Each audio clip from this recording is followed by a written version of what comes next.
I didn't picture sitting here a year ago. Honestly, I thought I would have been dead, and I was ready for it. I was okay with it. For me, community or just not being alone was getting drunk and messed up with people, random people at a fire pit in a park. That was my community. You know, when I got sober and I started following Jesus, I found out what true community actually is.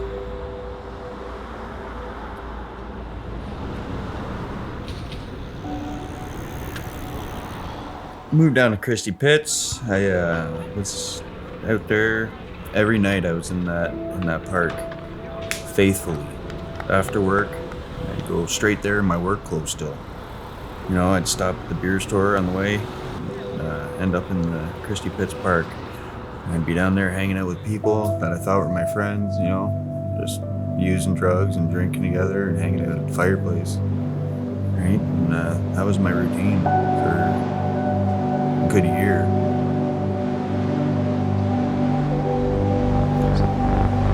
Just darkness, darkness, darkness,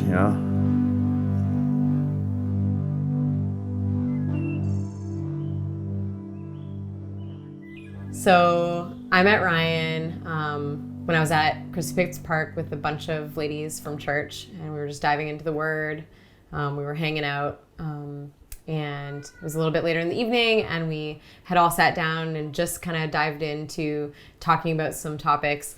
And up walks this guy wearing some new sneaks and carrying a bottle, and I didn't know what to think, but he asked to start a fire, and so we invited him to start the fire and hang out with us.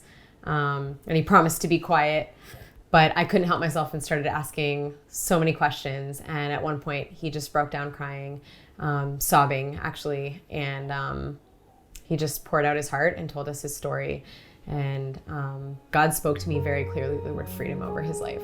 And so I blessed him with that, and he sobbed even harder. And I just knew that it would mean something for the rest of his life. And it totally has so far. That's kind of how we met.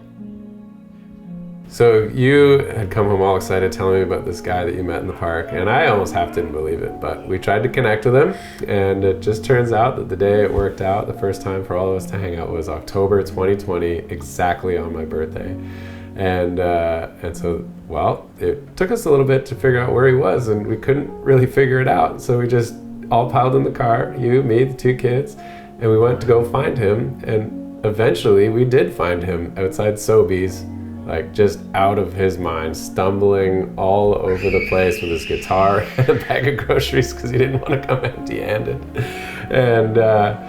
And he was a total mess. He was a mess there, he was a mess in our house, but we just made it work, and the kids loved it. We played music together, we ate food together, and it was just him getting a little taste of community then, and we just kept inviting him deeper and deeper in to experience more and more and more of God's community, and we went from there.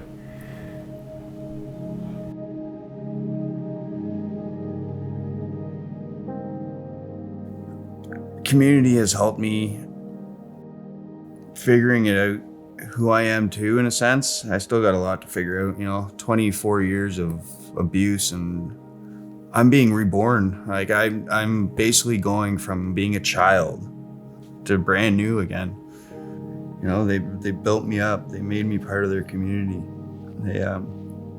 They're showing me what community is about. They're teaching me. No matter how dark it gets, no matter how down you feel, there's always hope.